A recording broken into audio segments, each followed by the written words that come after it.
Assalamu alaikum wa rahmatullahi wa barakatuh. We are all trapped in a body. If we want to go somewhere, we have to take this body with us. But this body was formed out of earth, and there is an agreement with the earth that this body will go back to the earth. So there's a time span that is connected with this body. But we also have a soul, and a soul is eternal. And we have to build homes for both our physical body and our soul. When you build a home, it's a complex matter.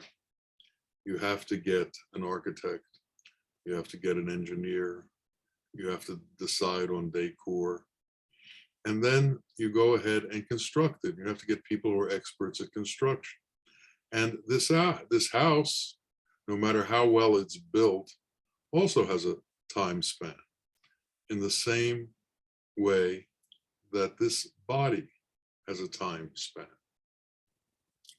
But for our soul, we have to build a body that's not destructible. Well, the elements are destructible. The elements all are at odds with each other and end up destroying each other, and they fade away. So we have to not only build a body for our body, but a home for our body. We have to build a home for our soul. And we have to build that home out of things that are not subject to destruction. So we have to understand what is not subject to destruction.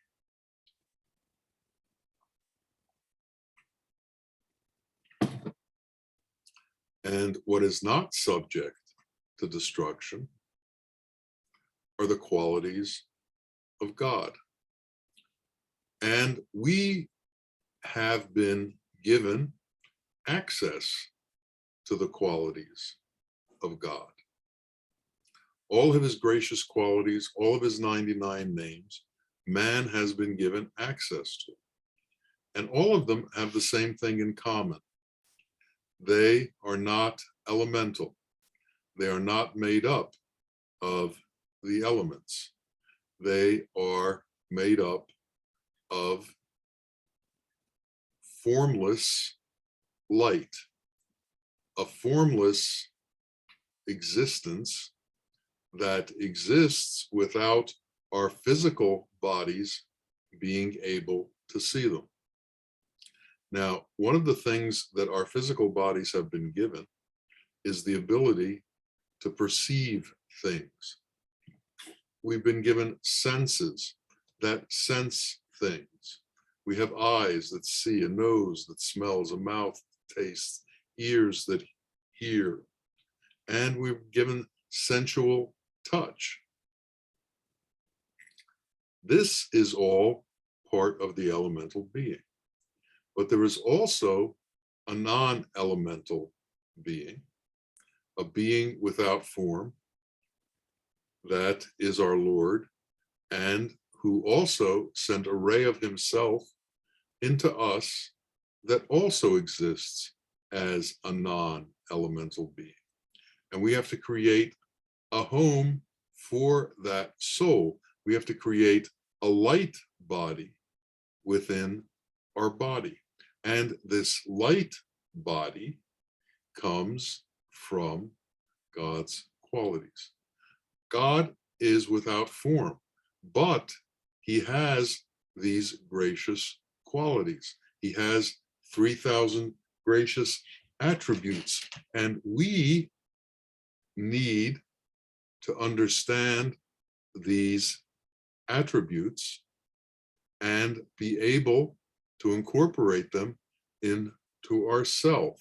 If we spend a lifetime looking at the world and not trying to understand God's gracious qualities, we have wasted a lifetime on illusion. Everything that this physical body sees, hears, touches is illusory. It has a time span. We need to become involved with that which does not have a time span.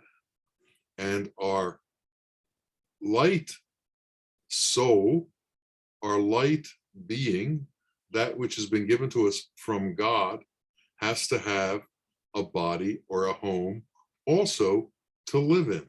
And this home will take us through eternity. This home will take us to an everlasting life.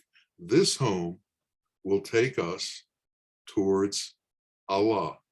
Now, the difference between this physical body and this light body is essentially the difference between intellect and wisdom.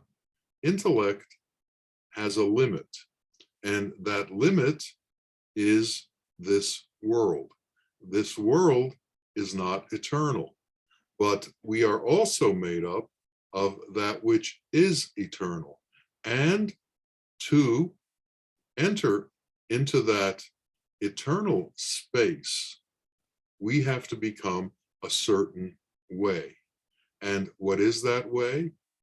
That way is to understand Allah's attributes and qualities.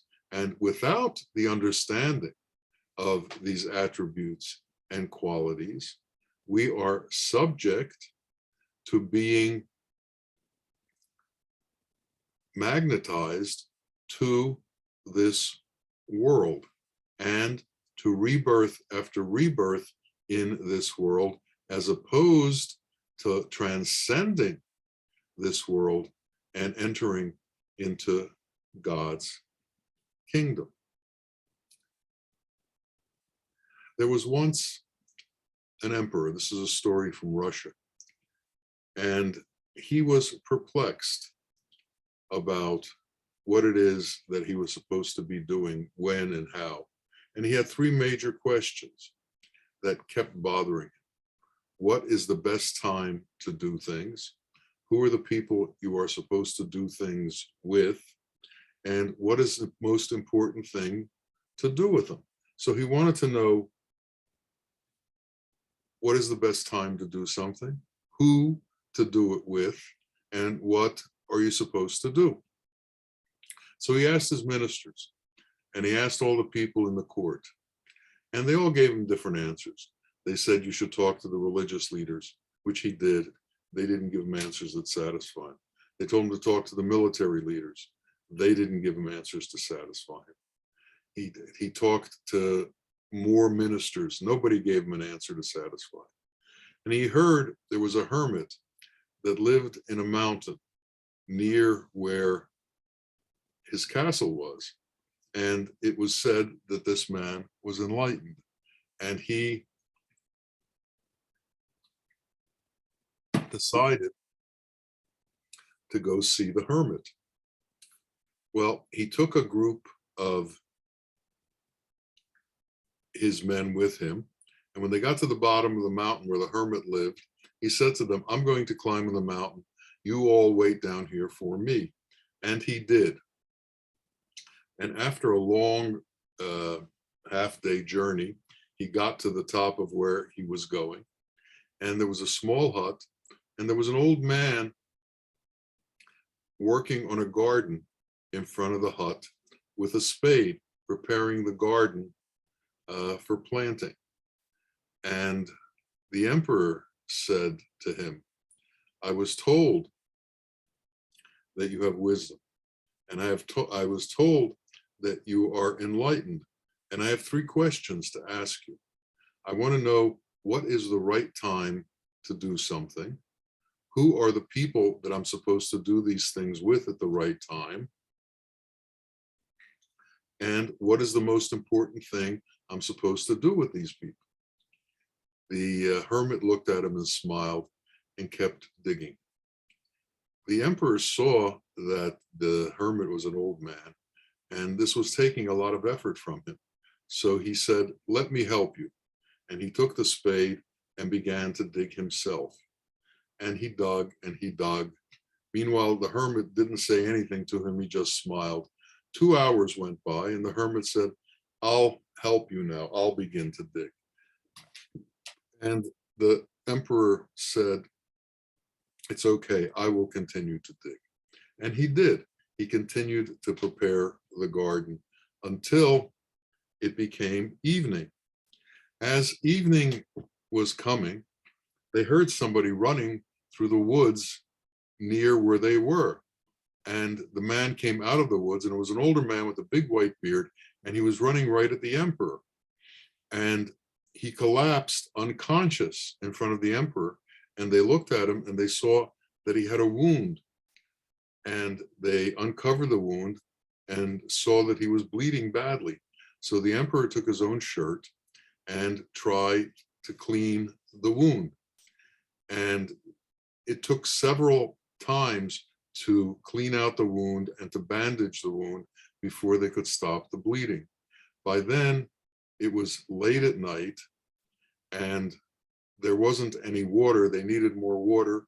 The emperor ran to a stream that was right near where they were, brought water, cleansed the wound again, gave the man something to drink, and they brought him inside in the hut and put him to bed. The emperor was also exhausted, and he lay on the floor and fell asleep. The next morning, they all woke up. The emperor wasn't quite sure where he was, and the man who had run out of the woods looked at the emperor and said, "You must forgive me." And the emperor said, "What are you talking about?" He said, "Many years ago, during one of the wars, you killed one of my brothers and you confiscated my property. I have been trying to get revenge against you ever since then. And I heard that you were going up to the mountain to see the hermit.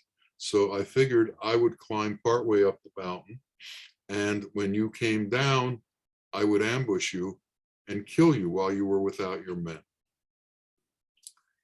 And the man went on to say, "But instead, you saved my life. What happened was, instead of coming and waiting for you, your men saw me, and one of them stabbed me. I ran away and was able to get away and found you up here, and you saved my life.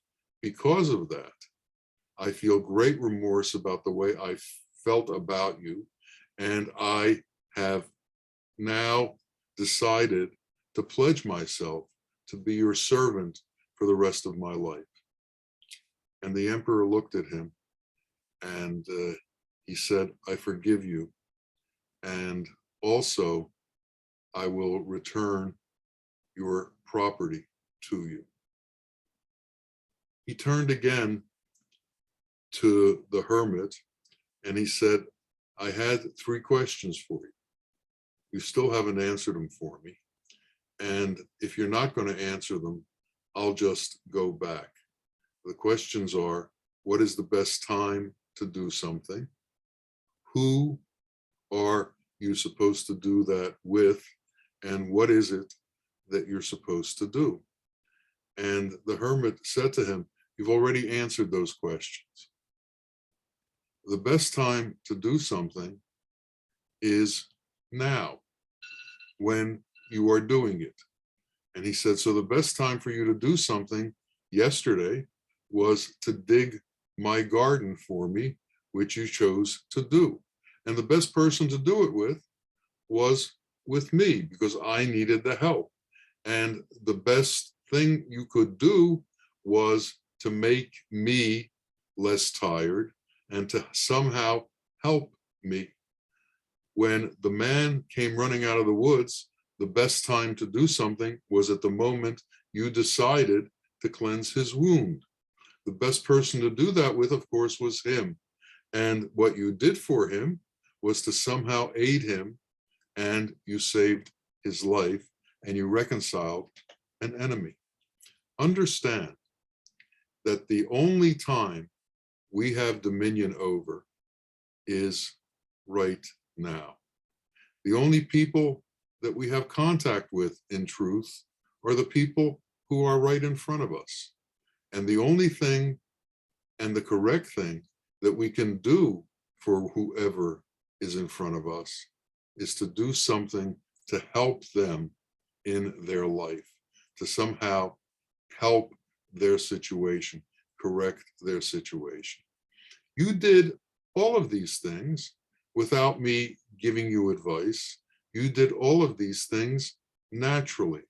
Understand and continue to do things that way. Do things that aid people, and do things now. Don't look into the future for more auspicious times, because the only time you have is now. So live now, live in action and in assistance to all those around you, and try to help all those around you. Make life somehow easier for them. Learn to be in a place where you incorporate Allah's qualities into your actions and then fulfill your actions. The king understood and went back to his kingdom and ruled as a wise and good man. Now, we are not emperors. We are people living in this world, in this illusory world.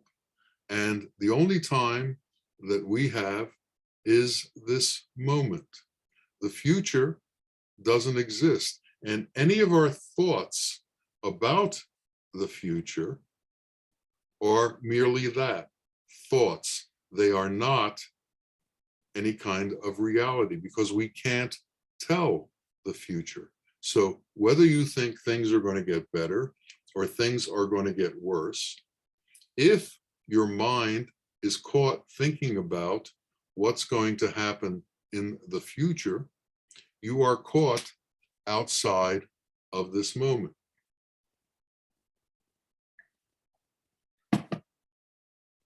If you are going to live in this moment, you have to understand that as long as we live within the confines of our physical body, and we live within the confines of this elemental world, we have a time limit to us.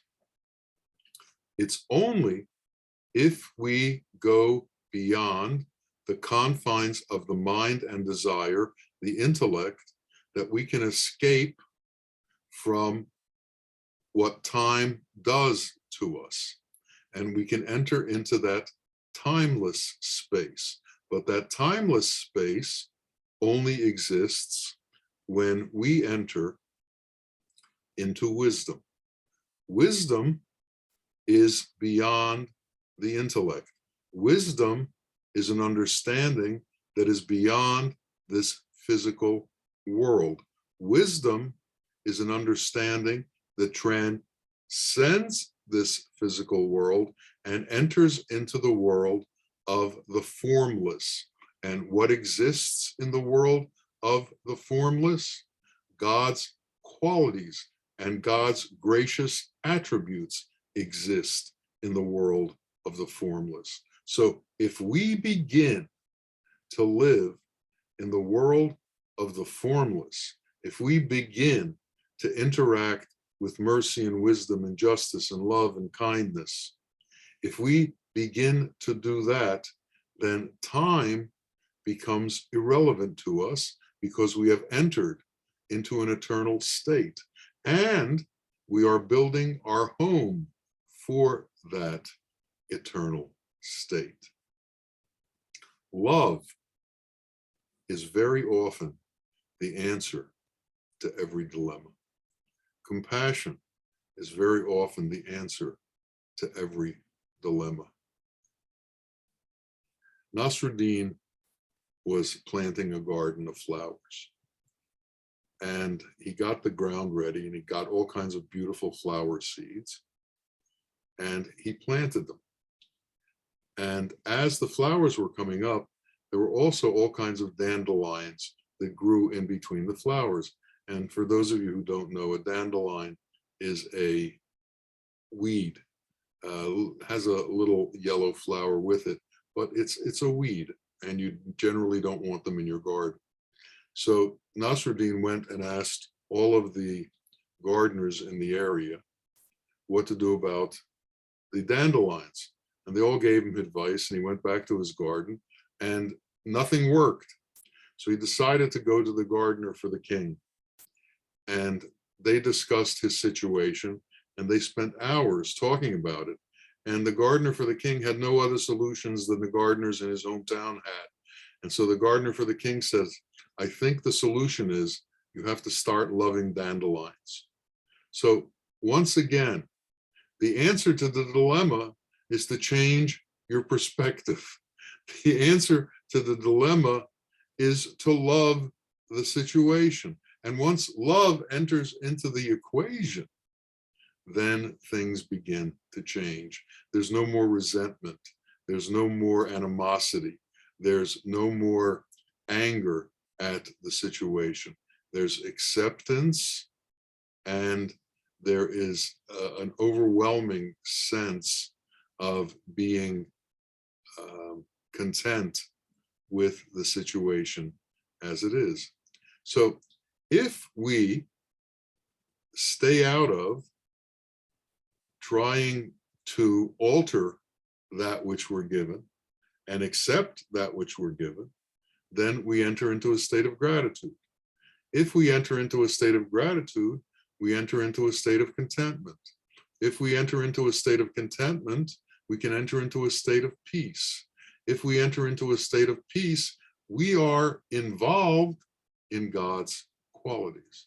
We are involved in God's truth.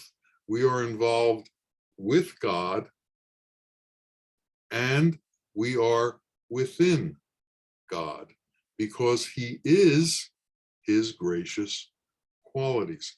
And when we can understand that and alter all of our situations to a situation of involvement with reality, we will be able to bypass the time that has us confined to this world and that has a time limit to it. People often talk about their horoscope, and horoscope, as those of you who have looked at it at all know, is a way to foretell your fortune through reading of the stars. And this has to do with your physical being. So it's in a place and in a time.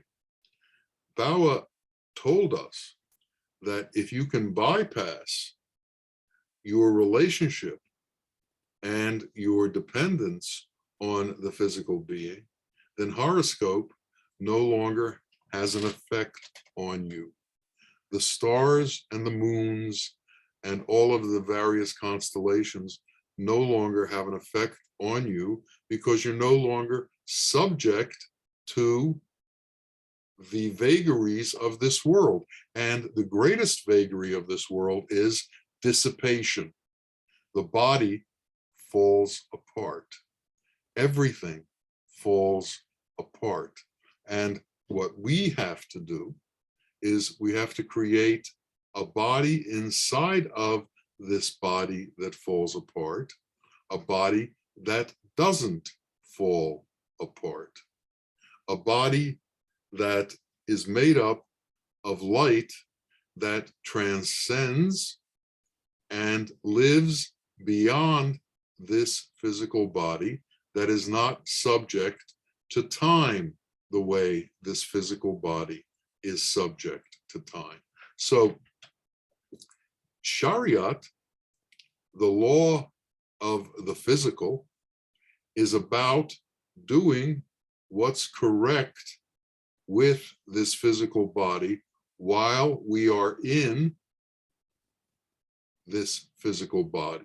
So essentially, what we need to be able to do is to do what God does towards humanity while we are in this body that has a time limit. So we should spend our time within this world in assistance of others. We should spend our time within this physical body helping others, showing others the truth, explaining the truth as we've learned it. And if we've been fortunate enough to have the truth told to us by someone sent into this world who knows the truth, it becomes our obligation to spread this truth throughout the physical world to all of the physical beings, so that the physical beings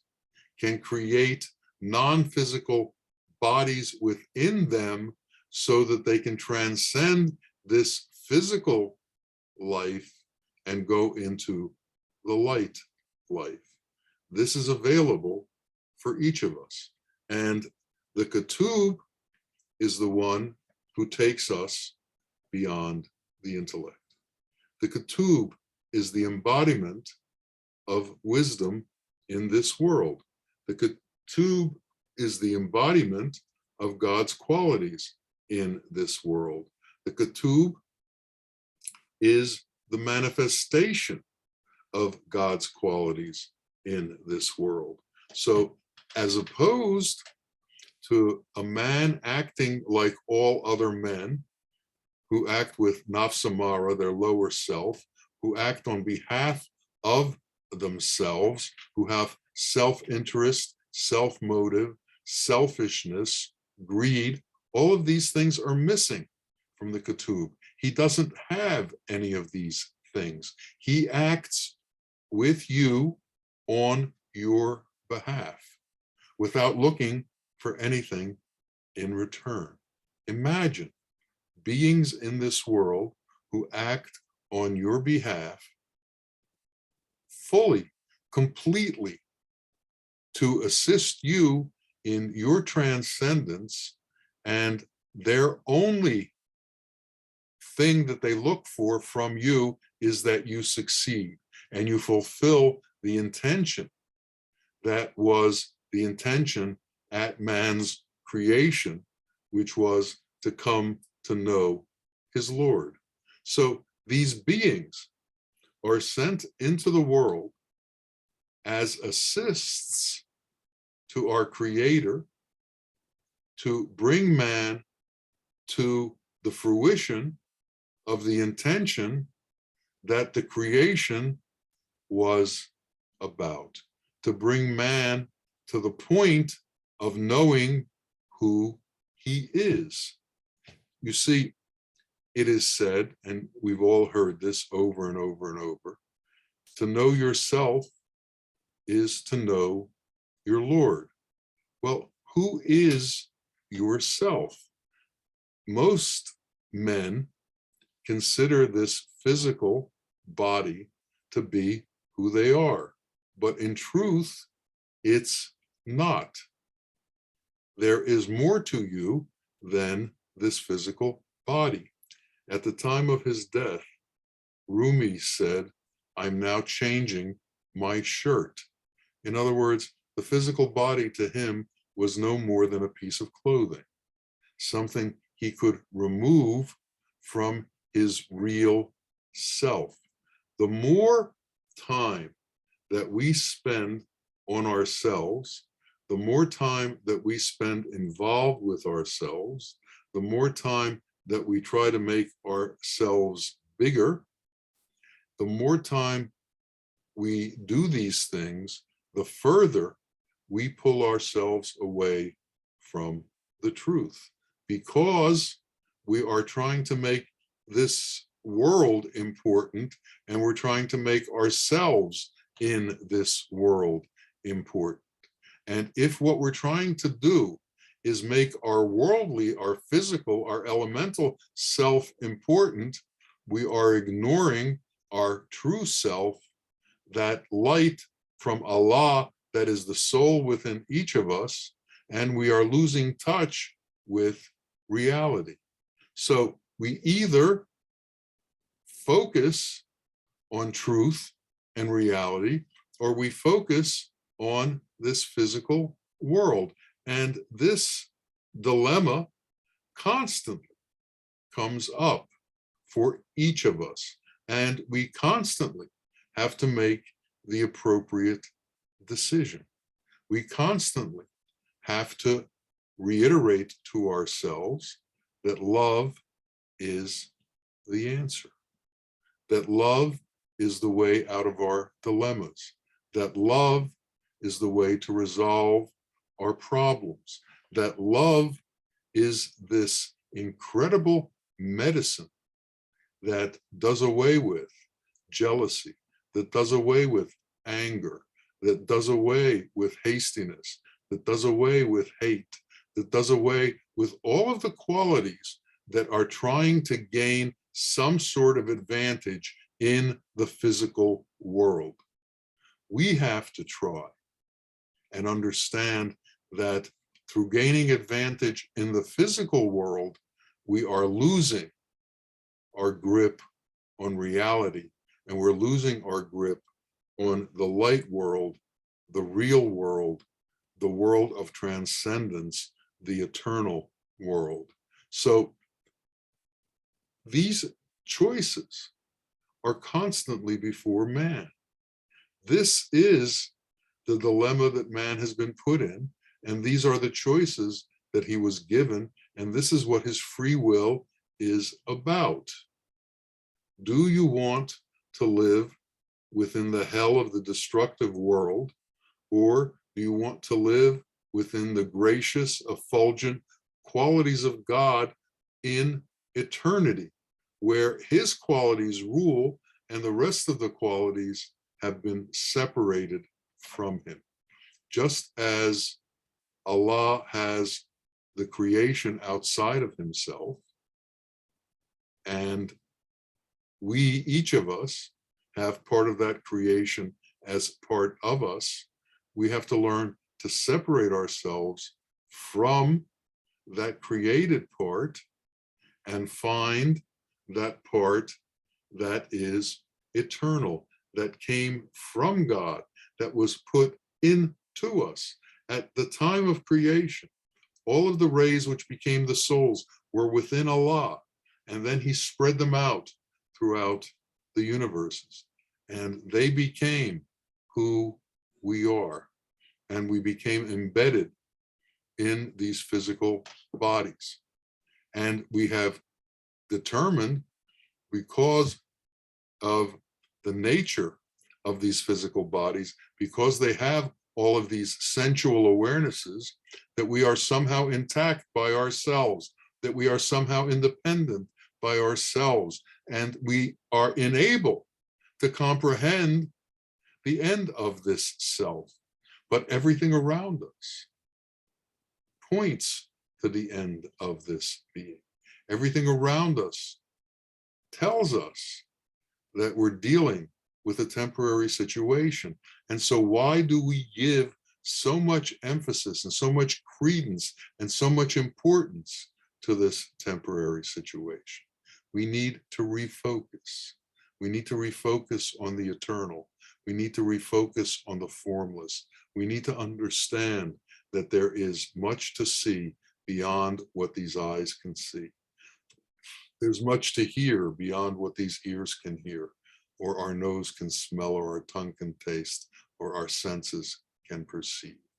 There is an entire other world of perception. And it's only when we leave our individual status and our belief that we are somehow separate from the rest of existence, where we leave the influence of our own mind and desire, that we can become to know the truth of existence and the truth of creation and the truth of our eternal nature. And if we bypass our eternal nature, hell is what awaits us. And what is hell? Hell is the constant return to the dunya, the constant return and rebirth within this world. No escape, the inability to leave what we are trapped in. So the escape is to begin to understand that there is an entire non-physical world that we need to attune to. There is an entire formless existence that we need to attune to. There is an entire light world that is waiting for us, and our Lord is waiting for us there to join him in the glory of this eternal effulgence. And to do that, we have to make the decision to act appropriately within this world and prepare ourselves for the next world. So the way we act appropriately in this world is to bring God's qualities into action in this world. And the way we prepare ourselves for the next world is to act appropriately here. And as we prepare ourselves for the next world by understanding and absorbing God's qualities, we begin to build a light body within ourselves that moves on to the next phase that is available to us, that has been set up for us. So we need to transcend the intellect, enter into wisdom, and begin to see things from the perspective of God's qualities, as opposed to the perspective of the worldly qualities. And when this happens for us, then we become Insan Kamil, true man, and we become the princes of God, and we return to that light world. May this happen for each of us. May we all understand this path. May we all understand this straight way. And may Allah lift the veils from us so that our love for this dunya, our love for this world dissipates, and our love for him becomes stronger and stronger and stronger, to the point where it overwhelms all of our other needs and all of our other desires, and our desire for God becomes the mainstay of our existence. Ameen, ameen. Ya Rabbil Alameen. Assalamu alaikum wa rahmatullahi wa barakatuh.